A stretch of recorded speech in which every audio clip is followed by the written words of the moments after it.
¿Es así que habla? ¿Es así que hablas? Saludo a los hermanos con la paz del Señor. ¿Tú no entiendes?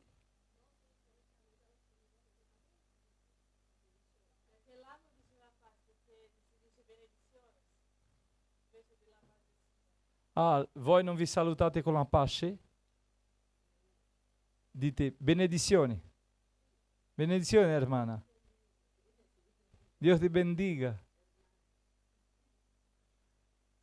Saluto a tutti con la pace del Signore.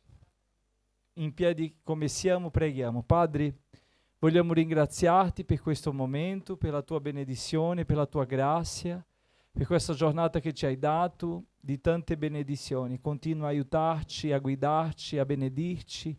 Abbiamo bisogno di te, Signore, sia la nostra forza, il nostro aiuto. Continua, Signore, nel controllo di ogni cosa. Benedisci il tuo popolo, quelli che sono qua con noi, quelli che vedranno dopo tramite la diretta.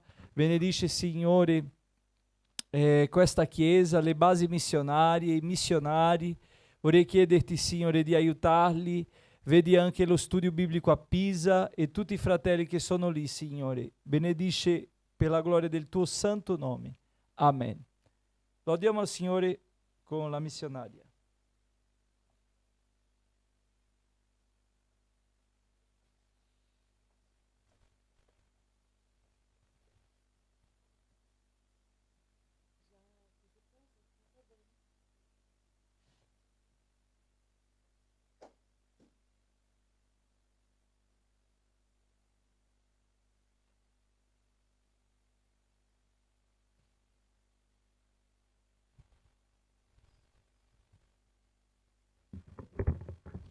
Saluto a tutti con la pace del Signore.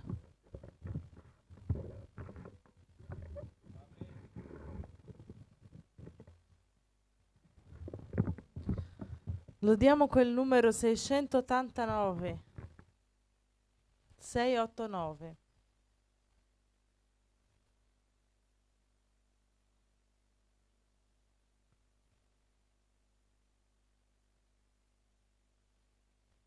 Voglio cantar le mie lodi al Signor, colui che mi trasformò. Voglio cantar le mie lodi al Signor, colui che mi trasformò. Il mio amico è Gesù, il mio amico è Gesù. Egli è Dio, Egli è Re, è amor, libertà. Solo in Lui io trovai quell'amor che cercai. Solo in Lui io trovai la felicità.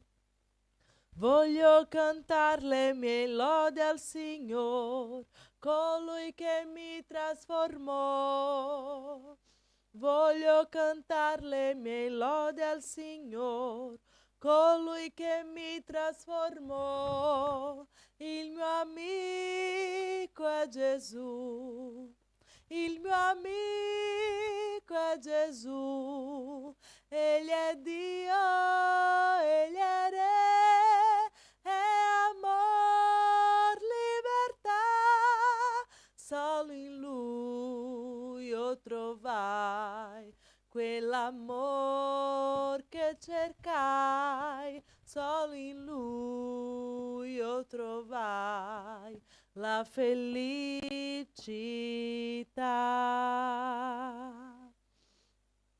Alleluia. Lodiamo ancora quel numero 696.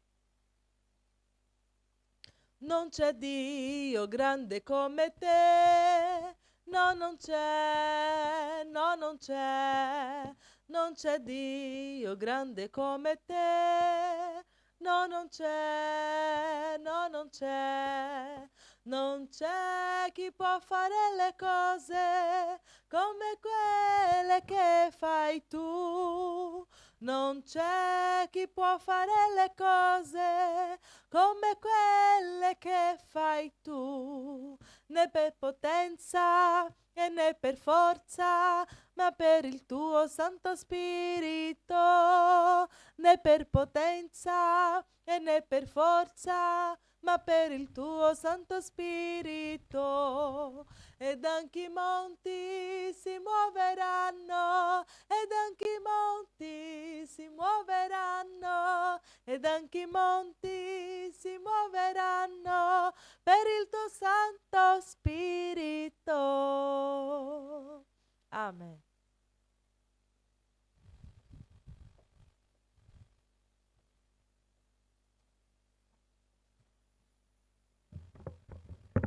Gloria a Dio. Mettiamoci in piedi e leggiamo la parola di Dio stasera.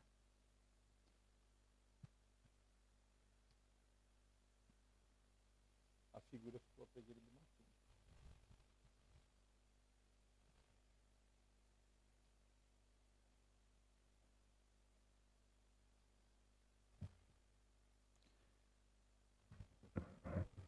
Oggi abbiamo avuto il progetto Non sei solo, dal mattino siamo qua e ringraziando Dio per questa opportunità di servirlo. Leggiamo la parola di Dio che si trova nella lettera di Paolo ai Romani, capitolo 10. Stiamo seguendo alla conclusione della lettera di Paolo ai Romani.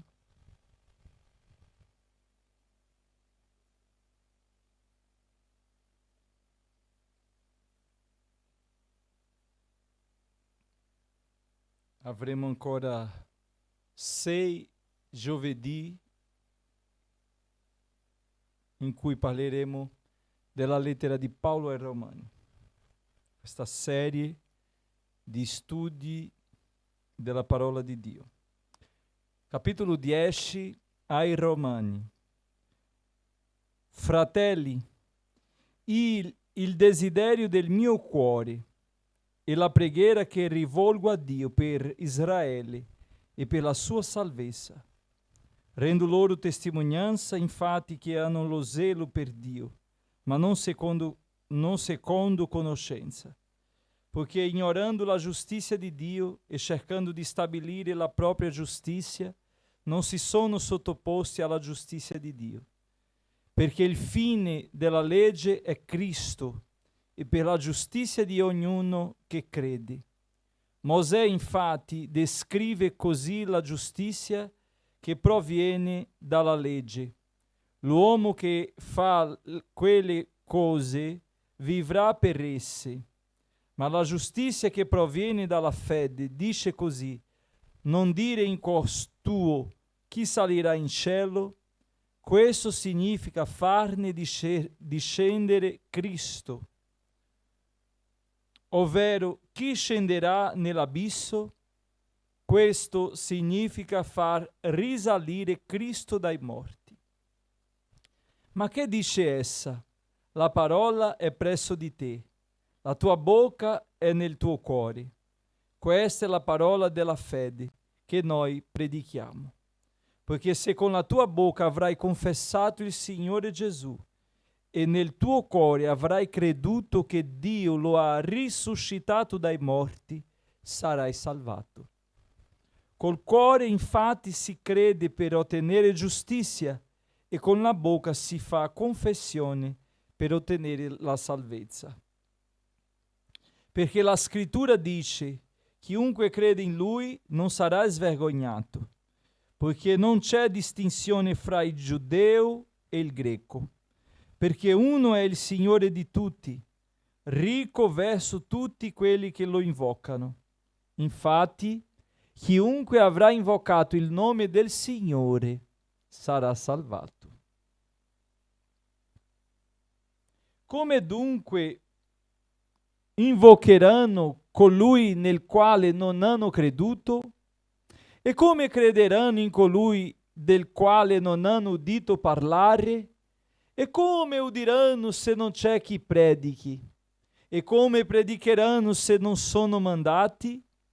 Come está escrito: Quanto sono belli i piedi di coloro che annunziano la pace, che annunziano buone cose, ma non tutti hanno ubbidito all'Evangelo.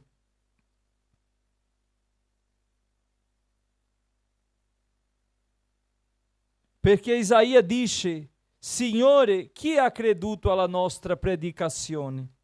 La fede dunque viene dall'udire, e l'udire viene dalla parola di Dio. Ma io dico, non hanno essi udito? Anzi, la loro voce è corsa per tutta la terra e le loro parole fino agli estremi confini del mondo. Ma io dico, non ha Israele compreso? Mosè dice per primo: io vi muoverò a gelosia per una nazione che non è nazione. Vi provocherò a sdegno per una nazione stolta. E Isaia arditamente dice: io sono stato trovato da quelli che non mi cercavano. Mi sono manifestato a quelli che non chiedevano di me. Ma riguardo a Israele, dice: tutto il giorno ho steso le mani verso un popolo disobbediente e contraddiscente. Amen. Gloria a Dio. Vorrei chiedere ai fratelli di fare questa preghiera per i fratelli che si trovano malati. Preghiamo per la sorella Arter, per la sorella Anna Maria. Preghiamo per tutti i fratelli che si trovano in difficoltà, che hanno bisogno di un soccorso, di un'emergenza di Dio. Lui è qui con noi e Lui è potente per fare qualsiasi cosa. Niente è impossibile a Dio, niente è impossibile.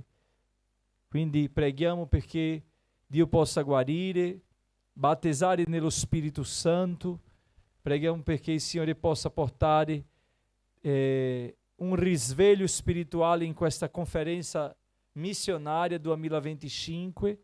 Preghiamo perché possiamo quest'anno avere un risveglio spirituale tramite questa conferenza nella vita di ogni credente e nella vita di tutti che saranno presenti in quella conferenza 1 e 2 novembre 2024. Vorrei chiedere alla missionaria Priscilla di fare questa preghiera e dopo noi seguiamo con lo studio della parola di Dio.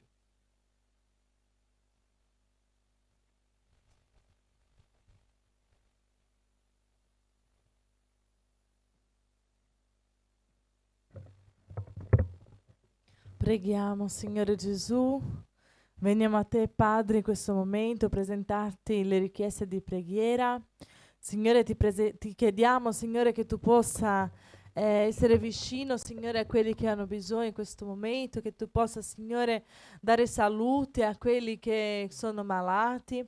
Oh, Signore, ti chiediamo che tu possa soccorrere, Signore, quelli che hanno bisogno del tuo soccorso, del tuo aiuto. Oh, Signore, della tua provvisione. Io ti chiedo nel nome di Gesù, Signore, perché tu sei aiuto presente nell'ora dell'angoscia, Padre. Oh, Signore, tu sei quello che vediamo oltre il monte. Sappiamo che da te viene, Signore, la nostra risposta. Padre Santo, ti chiediamo nel nome di Gesù, Padre. Aiuta il tuo popolo, Signore. Ti chiediamo per la sorella Lucia che oggi è il suo compleanno. Ti chiediamo, Signore, di benedirla. Ti chiediamo, Signore, nel nome di Gesù, Padre, per la conferenza missionaria, questi giorni che saremo insieme con un proposito di lodare, benedire il tuo santo nome, ma anche, Signore, di crescere, di imparare. Oh, Signore, ti preghiamo nel nome di Gesù che in questi giorni, Signore, siano propizi, siano utili anche per riaccendere la fiamma nei cuori di ognuno, Signore, per la missione. Io ti chiedo, Signore, nel nome di Gesù, invita le persone. Oh, Signore, invita le persone, siano da lontano, di vicino, Signore, che tu possa, Signore, invitarli, Padre, che tu possa chiamarli perché possiamo essere insieme, Signore, e condividere, ricevere, Signore, cose grandi che scenderà dal cielo, Signore, perché crediamo così, Padre. Io ti chiedo per le basi missionarie, ti chiedo per la tua opera, per i fratelli che sono anche a Pisa, Signore. che ora studiano anche la tua parola, che la tua presenza sia sentita anche lì in mezzo a loro, Signore. Io ti chiedo nel nome di Gesù, Padre, per tutta la tua opera, per tutti i missionari che sono sparsi per il mondo, Signore, per tutte le chiese che predicano la tua vera parola, che tu possa, Signore, spronarli, che tu possa aiutarli. Signore, nel nome di Gesù io ti chiedo e ti ringrazio, Padre. Amen. Amen.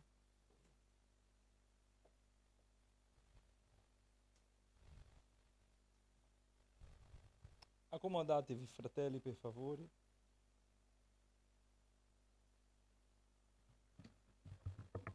Abbiamo poco tempo, ma in questo poco tempo vorrei condividere questa parola che Paolo fa una difesa molto grande in questo capitolo 10, perché fino al capitolo 6 lui parla del privilegio che i giudei hanno avuto di conoscere la parola, di ricevere per primo la parola di Dio. Ma purtroppo non hanno capito, non hanno creduto, tanti hanno creduto, ma altri purtroppo hanno preferito rimanere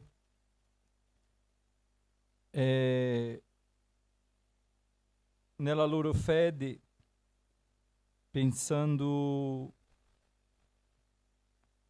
e non ammettendo che Gesù Cristo è il Signore. Però nel capitolo 10 si vede Paolo di un modo più forte difendere la via della salvezza e soprattutto non difendere, ma soprattutto presentare. Lui presenta di un modo molto chiaro la via della salvezza. Quando la parola del Signore dice nel versetto 12, perché non c'è distinzione fra il giudeo e il greco, perché uno è il Signore di tutti, ricco verso tutti quelli che lo invocano. Quindi Paolo in questo versetto di questo capitolo 10 fa un riassunto di chi è Gesù, Signore di tutti, Signore di chi crederà e di chi ha creduto in Lui. Ma sappiamo che non solo in questo momento, ma da quando Gesù è venuto, che esiste questa difficoltà di credere, di accettarlo, di riceverlo, perché Gesù non è venuto come desideravano i giudei e gli uomini. Se noi leggiamo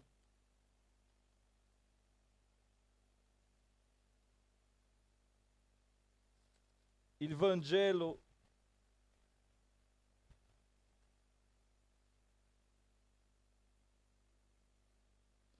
di Matteo capitolo 1, vediamo qua dal versetto 18 come dice così, che come Gesù è venuto. La nascita di Gesù Cristo avviene in questo modo. Maria, sua madre, era stata promessa in matrimonio a Giuseppe, ma prima che iniziassero a stare insieme si trovò incinta per opera dello Spirito Santo. Allora Giuseppe, suo sposo, che era un uomo giusto e non voleva esporla a infamia, deliberò di lasciarla segretamente. Ma mentre rifletteva su queste cose, ecco che un angelo del Signore gli apparve in sogno dicendo: Giuseppe, figlio di Davide, non temere di prendere con te Maria come tua moglie, perché ciò che è stato concepito in lei è opera dello Spirito Santo. Ed ella partorirà un figlio e tu gli porrai il nome Gesù, perché egli salverà il suo popolo dai loro peccati.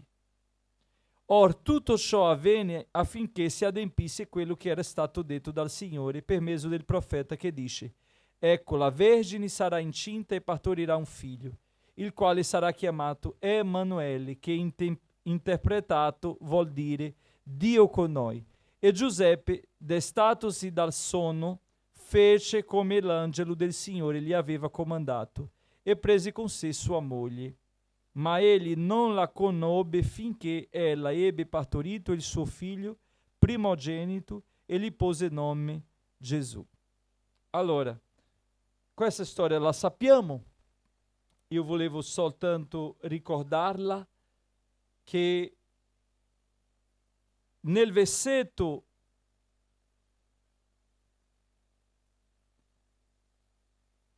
21 c'è il proposito di Gesù.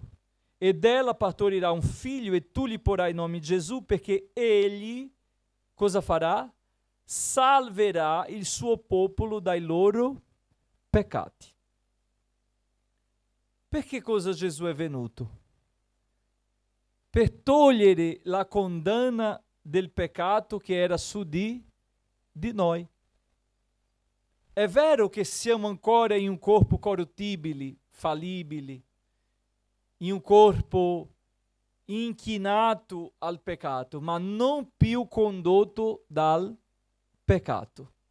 Amen? Nostro corpo non è più condotto dal peccato, perché adesso siamo guidati da chi? Dallo Spirito Santo.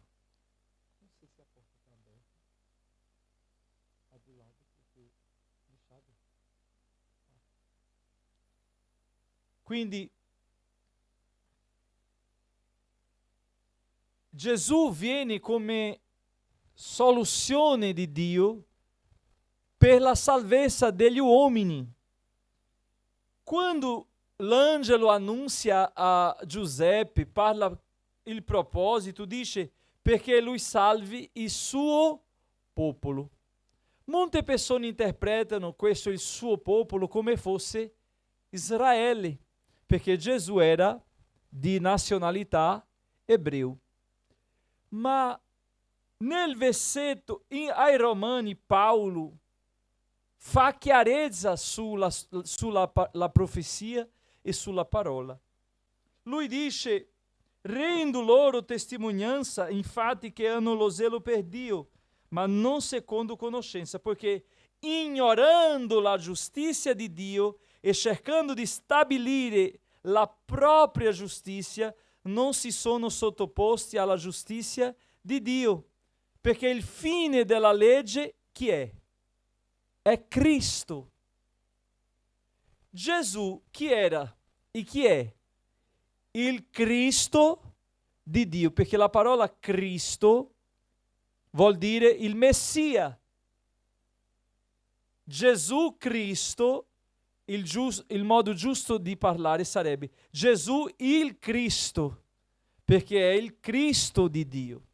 Quindi Gesù è venuto per compiere, per concludere, come la parola dice, perché il fine, Paolo dice, perché il fine della legge è Cristo.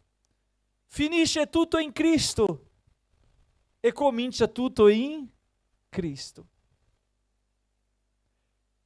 Ripeto, finisce tutto in Cristo, ma inizia tutto in Cristo.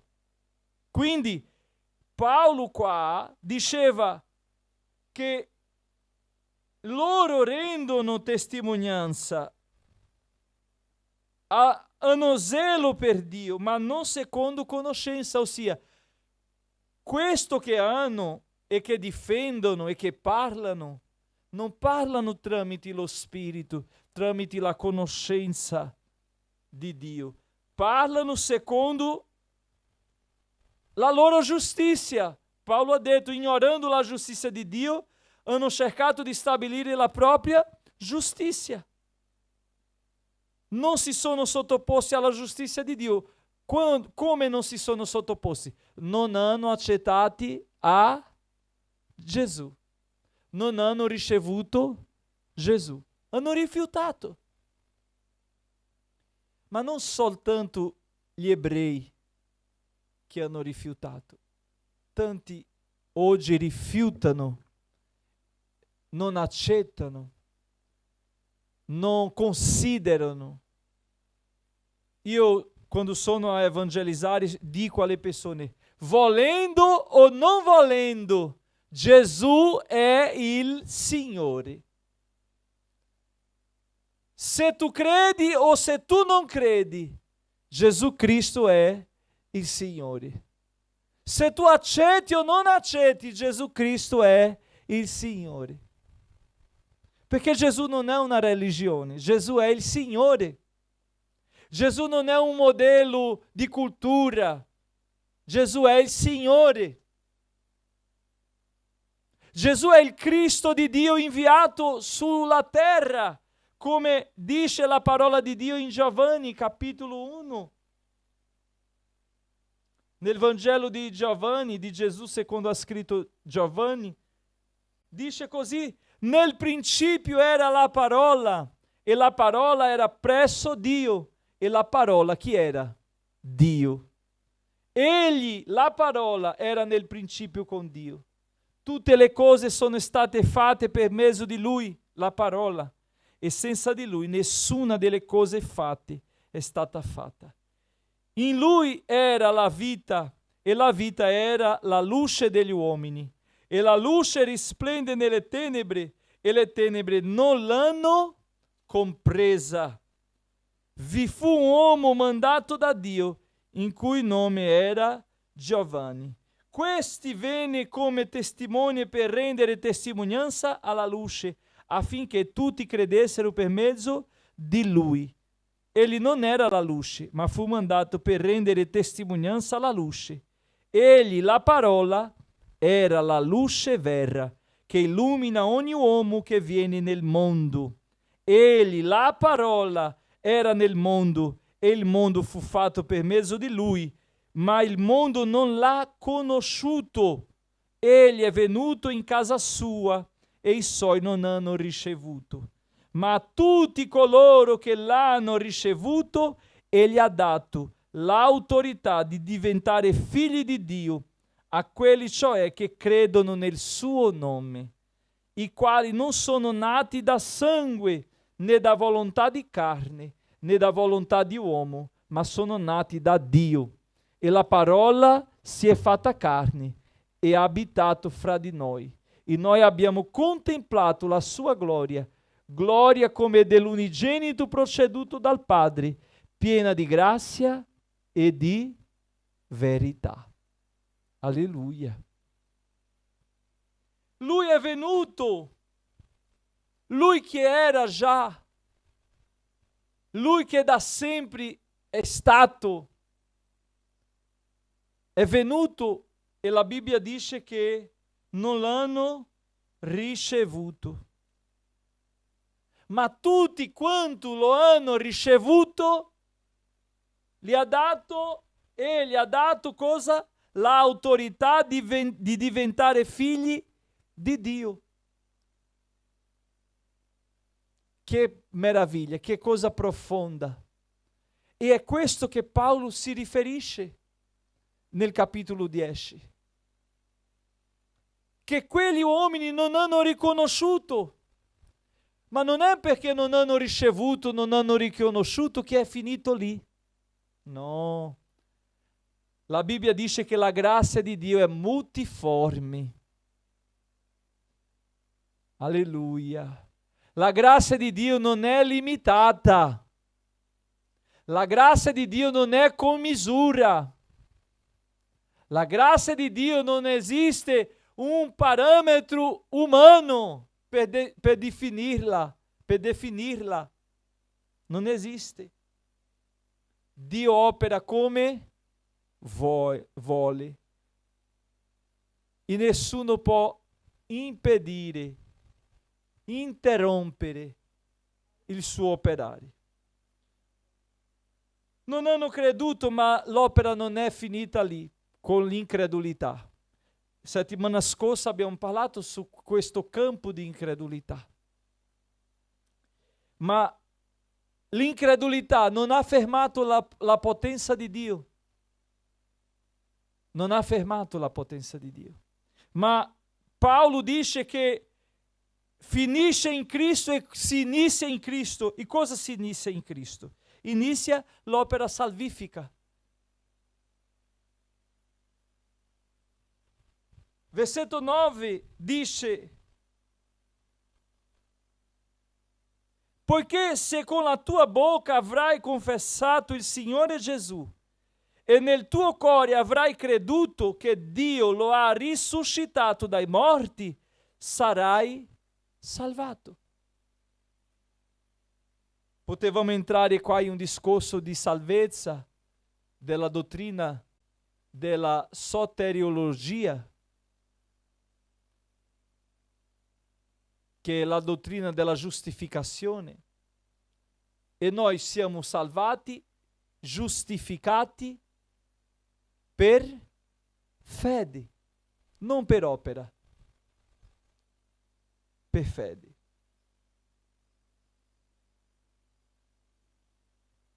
Possiamo leggere Marco 16,16.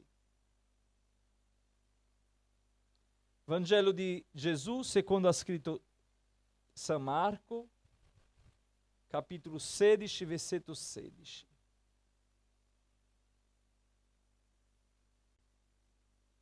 Chi avrà creduto e sarà stato battezzato sarà salvato, ma chi non avrà creduto sarà condannato. Ossia, la condizione di salvezza è credere.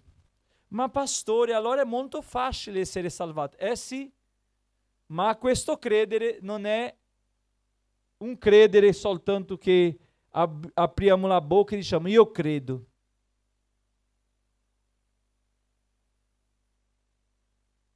Leggiamo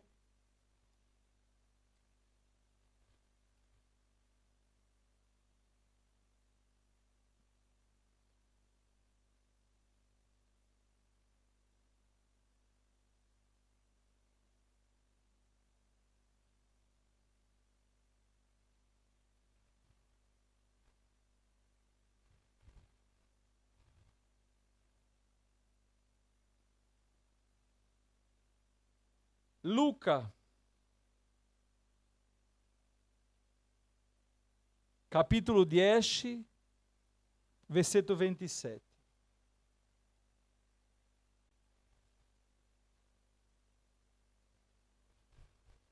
Luca 10, 27. Dice la parola.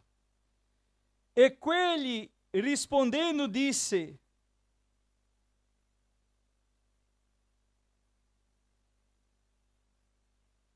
leggiamo dal versetto 25. Allora ecco un certo dottore della legge si levò per metterlo alla prova e disse: Maestro, che devo fare per ereditare la vita eterna? Ed egli gli disse: che cosa sta scritto nella legge? Come leggi? E quegli rispondendo disse: ama il Signore Dio tuo con tutto il tuo cuore, con tutta la tua anima, con tutta la tua forza e con tutta la tua mente, e il prossimo tuo come te stesso.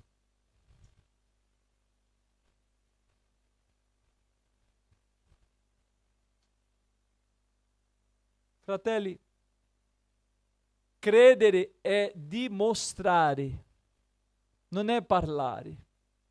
E dopo Gesù viene parlando su questo esempio del buon samaritano. Perché ci sono persone che aprono bocca e dicono io credo in Gesù, ma non dimostra questa fede. Questa fede non viene dimostrata. È vero che noi è una linea molto tenua fra la dimostrazione della fede e fra la salvezza, perché questa dimostrazione non viene dimostrata a me. Non posso dire io, guarda che questo fratello è salvato, io posso dire che questo è un fratello, perché si è convertito, ha confessato, ha fatto tutti i passi, ma la salvezza io penso che ce l'ha. Non posso garantire, perché non posso garantire nemmeno per me stesso, ma penso che ce l'ha perché ha compiuto tutto che la parola dice. La cosa che sto dicendo è che questa fede viene dimostrata, ma non è a volte perché non vedo questa dimostrazione come voglio, che posso dire che quello non è salvato, ma neanche di quelli che dimostrano posso garantire che sono salvati, perché chi conosce i cuori degli uomini se non il Signore? Ma noi confermiamo per fede questo, perché sentiamo questa salvezza, sentiamo perché amiamo il Signore con tutto il nostro cuore. Siamo provati, questa fede è provata.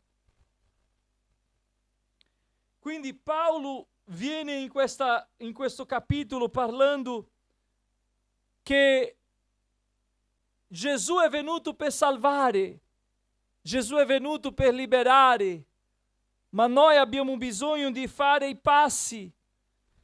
Con la bocca avrai confessato il Signore Gesù e nel tuo cuore avrai creduto che Dio ha risuscitato dai morti, sarai salvato.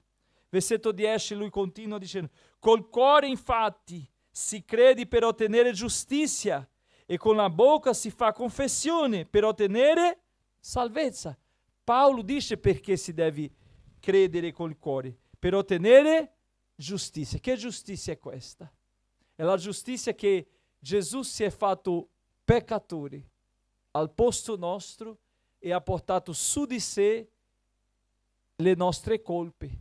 Quindi è ammettere, è essere consapevoli che siamo colpevoli, ma che Cristo ha preso la carica che c'era su di noi. E confessando Cristo, Paolo dice, per ottenere la salvezza, ossia io confesso Cristo, ossia io dichiaro Lui è il mio Signore, allora io trasferisco, io sono assorto di quella condanna perché Cristo ha già preso la condanna per sé. Perché la scrittura dice chiunque crede in Lui non sarà svergognato, perché non c'è distinzione fra il giudeo e il greco, perché non è il Signore, perché uno è il Signore di tutti, ricco verso tutti quelli che lo invocano. Infatti chiunque avrà invocato il nome del Signore sarà salvato. Chi ha invocato il nome del Signore sarà salvato. Questo invocare non è dire "Oh Dio", come un'espressione. Infatti Paolo nel versetto 14 dice: come dunque invocheranno colui nel quale non hanno creduto? Allora, ci sono persone che parlano per forza di espressione, per abitudini. Oh Dio, per amor di Dio. Ma questo Dio che è in bocca loro non lo credono, non lo confessano, non lo ricevono, non lo dichiarano. È solo una questione di abitudini, perché non credono. Come dunque invocheranno? Ossia, come potranno avere salvezza se non credono? La fede e la salvezza viene quando confessiamo di ciò che abbiamo creduto. Amen? E viene tutta la parola che parla di chi annunzia, di chi parla, di chi proferisce, di chi predica.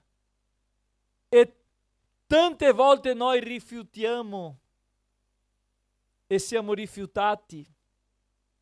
Rifiutiamo la parola e a volte noi pensiamo, fratelli, che solo gli empi rifiutano la parola. Molte volte noi siamo dentro casa, dentro la chiesa, nella presenza del Signore, Il Signore sta parlando con noi e noi continuiamo con la testa dura, senza dare ascolto al Signore, senza dare ascolto alla sua parola. Perché la fede dunque viene dall'udire, e l'udire cosa?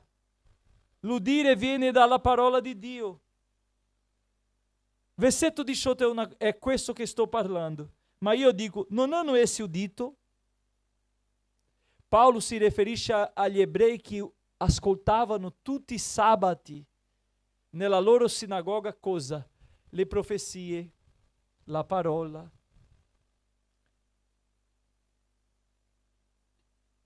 Loro erano lì a ascoltare, hanno udito, ma non hanno creduto. Credere, fratelli, vuol dire dare spazio, rendersi disponibili. Credere vuol dire sottomettersi, accettare, riconoscere. Non basta solo essere nella sinagoga. Nei giorni di oggi non basta essere solo in chiesa. Ci sono persone che noi guardiamo così e diciamo, mamma mia, Signore, quando questa persona cambierà? Non si vede un'evoluzione, un cambiamento, una trasformazione, non si vede niente. Ascolta, canta, partecipa, è membro, ma il cuore dov'è? Leggiamo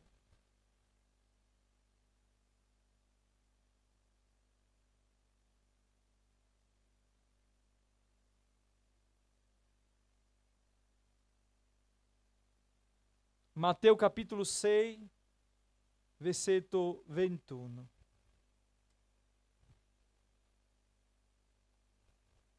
Matteo capítulo 6, versetto 21.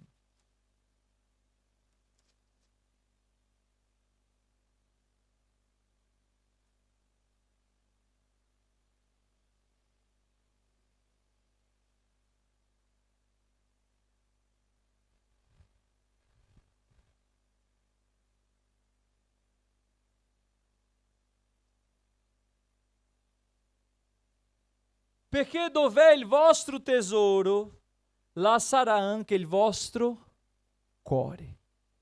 Cosa vuol dire questa parola?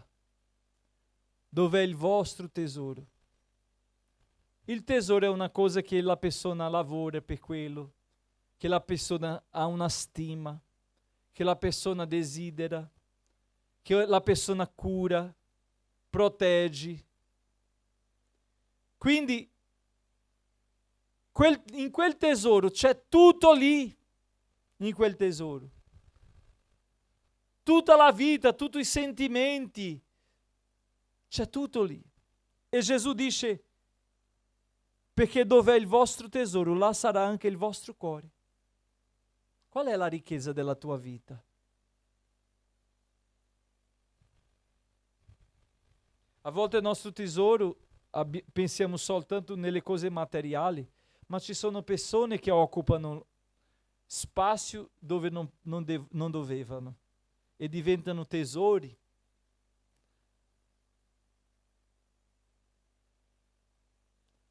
La Bibbia non ci insegna a essere egoisti, ma la Bibbia ci insegna a elencare per bene le persone nella nostra vita. Il mondo ci insegna primo io, secondo io, terzo io, quarto io. Se tu vai da un psicologo dirà, pensi a te.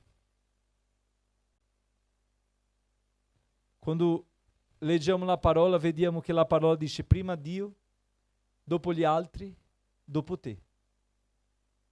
Perché dice, ama Dio sopra tutto e tutti, e dopo ama il tuo prossimo.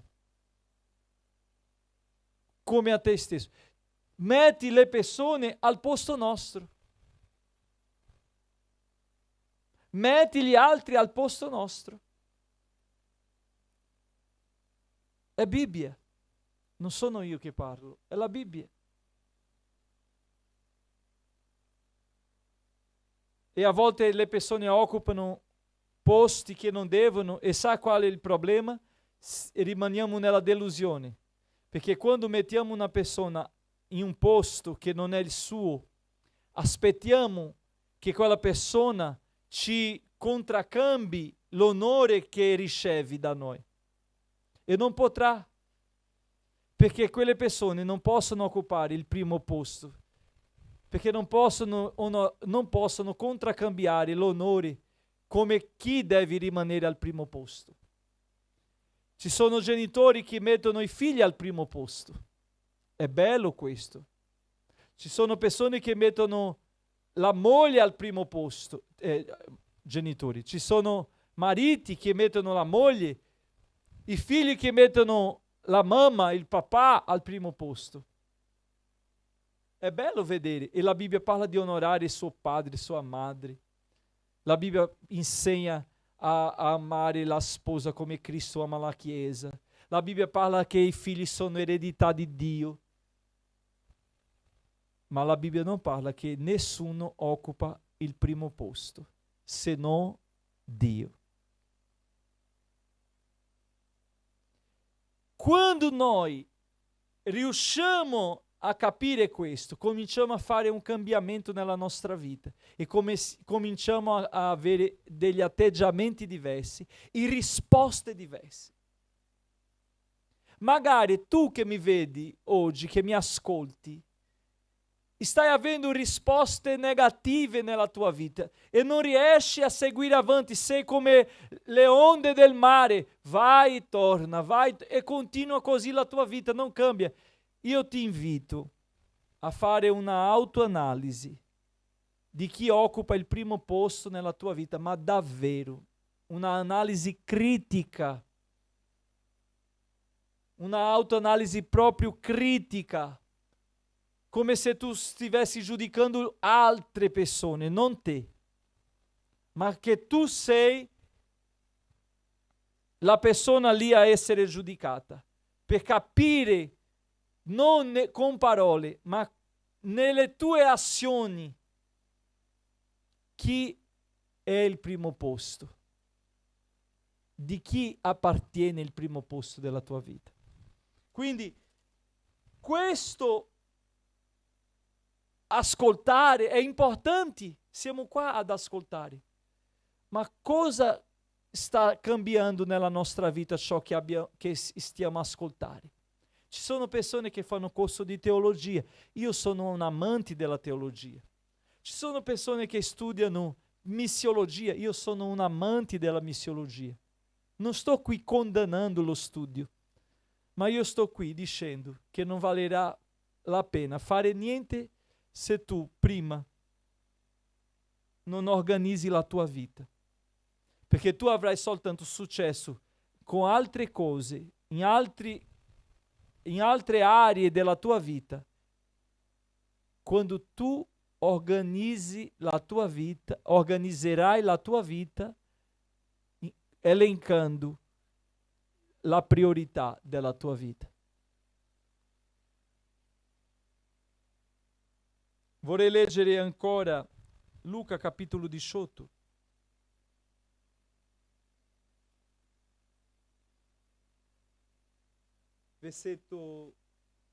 Luca 18, versetto 18.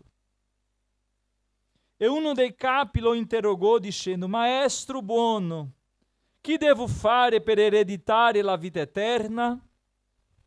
È per questo che siamo qui, no? È per questa ragione che siamo qui. Perché non c'è più questo. In chiesa non si parla più di vita eterna. Perché non interessa alle persone vita eterna. Le persone vogliono soluzione di questo mondo. Ma io ho spiegato già prima, ora, in questo momento, che non avrai successo in niente se prima non capisci questo e non elenchi questo nella tua vita. Allora quest'uomo arriva e dice: Maestro buono, che devo fare per ereditare la vita eterna? E Gesù gli disse: perché mi chiami buono? Nessuno è buono, tranne uno solo, cioè Dio. Tu conosci i comandamenti: non commettere adulterio, non uccidere, non rubare, non dire falsa testimonianza, onora tuo padre e tua madre. E colui disse: tutte queste cose le ho osservate fin dalla mia giovanezza. Udito ciò, Gesù gli disse: ti manca ancora una cosa. Vendi tutto quello che hai e dallo ai poveri, e avrai un tesoro nel cielo. Poi vieni e seguimi. Ma egli, udite queste cose, si rattristò grandemente, perché era molto ricco. Allora Gesù, visto che si era molto rattristato, disse: quanto è difficile per coloro che hanno delle ricchezze entrare nel regno di Dio, perché è più facile che un cammello passi attraverso la cruna di un ago, che un ricco entri nel regno di Dio. E quelli che lo udivano dissero: chi dunque può essere salvato? Ma egli disse: le cose impossibili agli uomini sono possibili a Dio. Poi Pietro disse: ecco, noi abbiamo lasciato ogni cosa e ti abbiamo seguito. Ed egli disse loro: in verità vi dico che non c'è nessuno che abbia lasciato casa o genitori o fratelli o moglie o figli per il regno di Dio, che non ne riceva molte volte tanto in questo tempo e nel mondo a venire la vita eterna. C'è la benedizione terrena? C'è. Ma il nostro proposito è questa benedizione terrena? No. Qual è il nostro proposito? È la vita eterna. Ma Dio è giusto che non ci lascerà. Dio è così buono che non ci lascerà, non ci abbandonerà. Pietro ha detto, perché ha capito, ha detto: noi abbiamo lasciato tutto, famiglia, noi abbiamo lasciato tutto, Signore. Noi abbiamo lasciato ogni cosa e ti abbiamo seguito. Pietro ha capito subito che quell'uomo seguiva tutto, ma non aveva capacità di rinunciare, ossia lui faceva tutto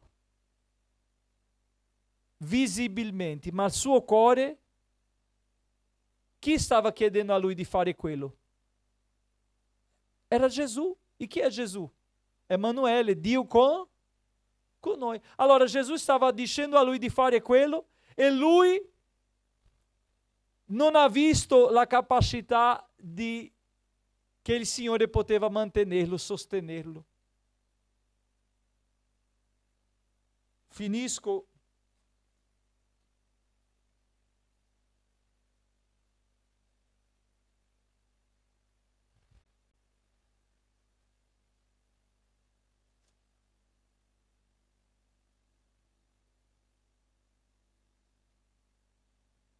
Leggendo un versetto.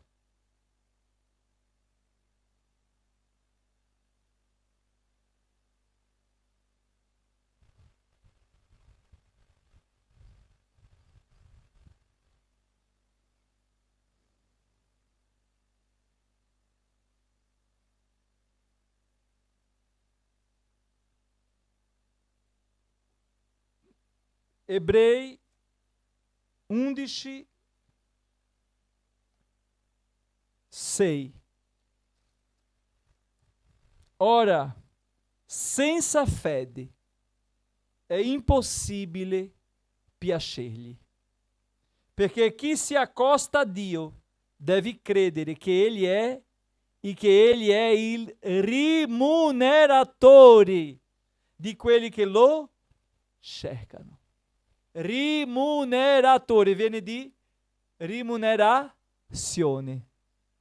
Rimunerazione vuol dire investimento. Quando noi, fratelli, elenchiamo nella nostra vita e rinunciamo tutto, ogni cosa, come Pietro ha detto. Quando Pietro ha detto quello, Non è che lui ha abbandonato la famiglia, no. Ma lui ha organizzato il suo elenco di vita e ha messo Dio al primo posto. Allora, chi lo fa così, Dio è il rimuneratore di quelli che lo cercano. C'è una rimunerazione. Valerà la pena. Io voglio dirvi stasera, valerà la pena. Fratelli che mi ascoltano a casa, al lavoro ancora, voi che siete in ospedale, non mollare di credere nel Signore, non mollare di aspettare Lui, non mollare di seguirlo, perché Lui è rimuneratore.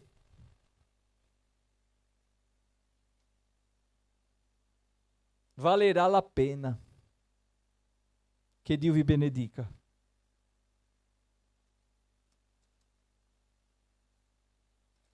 Gloria a Dio. Cosa hai lasciato per servire Dio? Non è una perdita, è un investimento.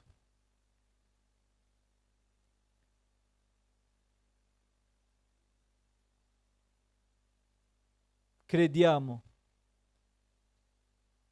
nel Signore Gesù Cristo. Che Dio ci benedica. Fratelli, vorrei ringraziare tutti i fratelli che cooperano, contribuiscono per quest'opera. Vorrei mandare un abbraccio a tutti i fratelli che mantengono l'opera di evangelizzazione. È vero che noi, come Chiesa, facciamo quello che il Signore ci ha detto di fare, perché nel Tempio il sacerdote aveva la porzione per le vedove, per gli orfani, per i poveri. Questo ha stabilito il Signore da sempre. Quindi quello che noi facciamo distribuendo alimento, queste cose, non è niente che un obbligo. È funzione della Chiesa, noi non facciamo sociali. Quindi non sarò qui a dire vorrei ringraziare a voi che sostengono questo progetto. Io vorrei ringraziare a voi che sostengono la causa santa, missionaria del Signore. Perché sostenete la missione. E la missione non è solo il pacco, la classe, questo, quello. La missione è tutto. Quindi grazie a tutti che contribuiscono, che mantengono, che sono fedeli nelle loro decime, con la loro offerta. Che il Signore ti benedica, che il Signore benedica la tua casa, il tuo lavoro, in nome di Gesù. Io vorrei oggi già provare questo uomo per fare una preghiera, anche in portoghese, di gratitudine per il lavoro, per la benedizione. Ce la fai? Prova, vieni. Io rimango al tuo fianco.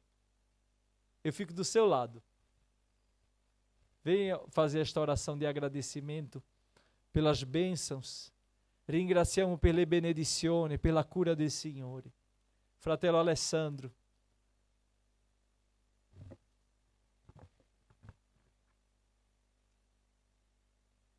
Agradeço, Pai, por mais um dia, pelo nosso trabalho, pelo nosso alimento, pelo nosso pão de cada dia, e que tudo tem nos agraciado e nos mantido na fé para que possamos seguir a palavra. Amém. Amém. Glória a Dio. Amen.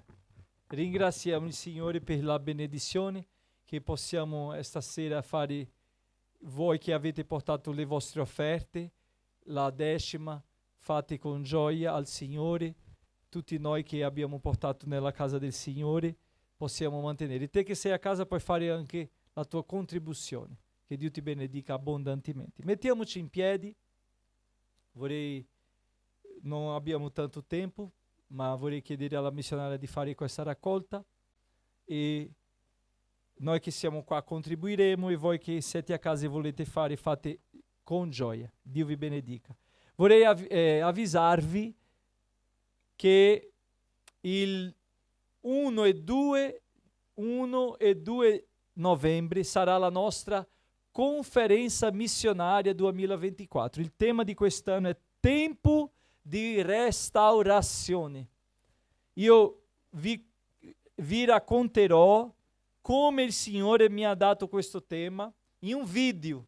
Questo video sarà su social della Chiesa e voi vedete, accompagnate, seguite, lasciate mi piace perché sarà anche su YouTube questo video parlando che noi, come Dio mi ha dato questo tema per quest'anno, qual è il proposito, qual è stata la visione.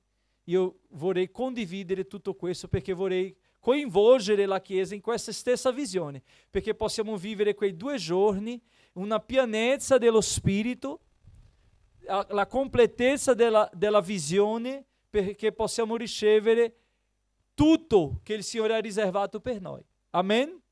Che Dio vi benedica in nome di Gesù. Padre, vorrei ringraziarti per questa sera e per la benedizione di essere qui insieme ai nostri fratelli. Continua, Signore, provvedendo, benedicendo, aiutando, sostenendo, rinforzando, salvando, operando, perché tu sei la salvezza, tu sei la via, tu sei la verità, tu sei la vita. Padre, ti prego in nome di Gesù che tu possa aiutare ogni fratello, ogni sorella e che possiamo continuare sulla tua via con il cuore pieno nella tua presenza. Benedice il tuo popolo oggi e sempre. Amen. Che la grazia del nostro Signore e Salvatore Gesù Cristo, il grande amore di Dio nostro eterno Padre, la comunione e la consolazione dello Spirito Santo sia con tutti, oggi, domani e per sempre. Noi diciamo Amen. Dio vi benedica. Lasciate mi piace.